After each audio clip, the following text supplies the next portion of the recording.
Hi ಎಲ್ಲರಿಗೂ, ನಾನಿವತ್ತು mushroom kebab ಮಾಡುವುದನ್ನು ಹೇಳುತ್ತೇನೆ. ಇಲ್ಲಿ ನಾನು 20 ಬ್ಯಾಡಗಿ ಮೆಣಸು, 8 ರಾಮನಾಡ್ ಮೆಣಸನ್ನು ತಗೊಂಡಿದ್ದೇನೆ. ಇದನ್ನು ಮಿಕ್ಸಿ ಜಾರಲ್ಲಿ ಸ್ವಲ್ಪ ನೀರು ಮತ್ತು ಉಪ್ಪನ್ನು ಹಾಕಿ ಸ್ವಲ್ಪ ಗ್ರೈಂಡ್ ಮಾಡಬೇಕು.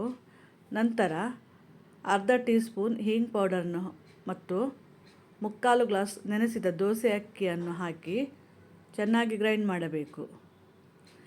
ಇದು ಸಾಧಾರಣ 2 ಪ್ಯಾಕೆಟ್ ಮಶ್ರೂಮಿಗೆ ಸಾಕಾಗ್ತದೆ. ಜಾಸ್ತಿ ಉಳಿದ್ರೆ ಇದನ್ನು ಫ್ರಿಜ್ಜಲ್ಲಿ ಇಡಬಹುದು, 15 ದಿವಸ ತನಕ ಯೂಸ್ ಮಾಡ್ಬೋದು. ಇದು ಮಶ್ರೂಮ್ ಅಲ್ಲ, ಬೇರೆ ಯಾವುದಕ್ಕೂ ಫ್ರೈ ಮಾಡುವಾಗ ಯೂಸ್ ಮಾಡ್ಬೋದು. ನೋಡಿ, ಇಷ್ಟು ದಪ್ಪ ಆದರೆ ಸಾಕು, ತೆಳು ಆಗಬಾರ್ದು, ಕೋಟಿಂಗ್ ಒಳ್ಳೇದು ಬರೋದಿಲ್ಲ. ಇದಕ್ಕೆ ಬೇಕಾದರೆ ಜಿಂಜರ್ ಗಾರ್ಲಿಕ್ ಪೇಸ್ಟನ್ನು ಸಹ ಆ್ಯಡ್ ಮಾಡ್ಬೋದು ನೀವು. ನಂತರ ಇದನ್ನು ಕಾದ ಎಣ್ಣೆಯಲ್ಲಿ ಫ್ರೈ ಮಾಡಬಹುದು.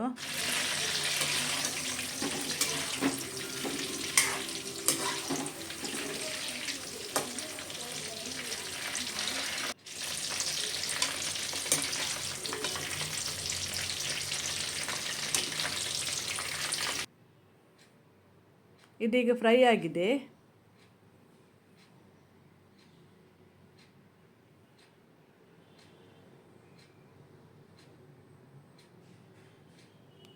ನಿಮಗೆ ಈ ರೆಸಿಪಿ ಇಷ್ಟವಾದಲ್ಲಿ ಲೈಕ್, ಶೇರ್ ಮತ್ತು ಸಬ್ಸ್ಕ್ರೈಬ್ ಮಾಡಿ.